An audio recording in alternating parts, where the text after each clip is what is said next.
I think it started pretty young for me. Recognizing that God was at work in my life was pretty significant early on. Worked on staff of churches for 20 years. Something was bringing me into something different. I just realized I wasn't comfortable anymore just doing what I'd always done.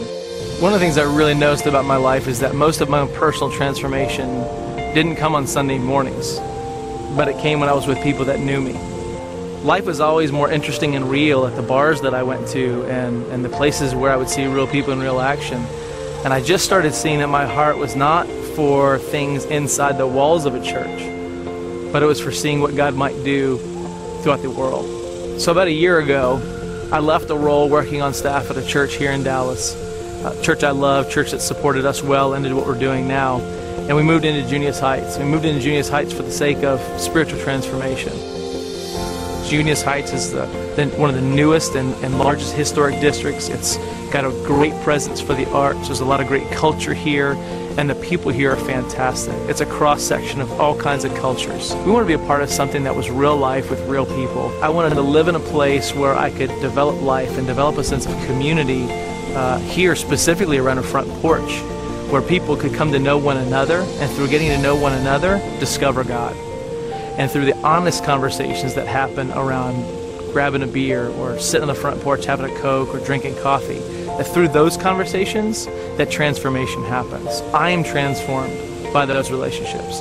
Those relationships are transformed by us because it's mutual.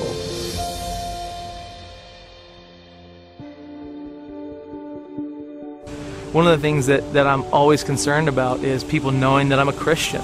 Now, that seems sort of counterintuitive because I'm a full-time missionary. Anytime I've been in public and people ask me, "Hey Keith, what do you do?" If my answer is a youth minister or a college pastor or pastor, the conversation is over. So I started realizing that as a photographer, which is also one of my major passions, that I could engage people in conversations that mattered.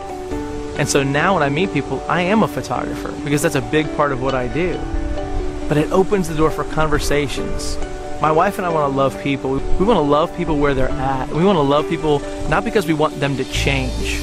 It's one of the things that I'm just so put off by in the Christian church.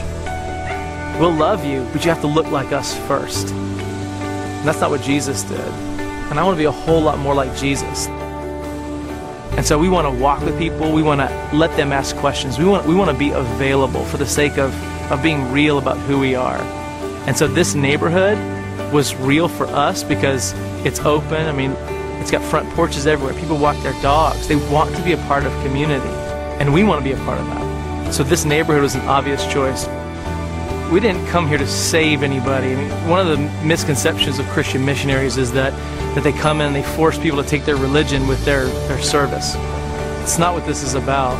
What this is about is a very real experience that we have had with a God that transforms, a God that redeems, a God that heals, a God that brings people out of captivity and into freedom. We've experienced freedom, and because we've experienced freedom, we can't stand for the world around us not to be free.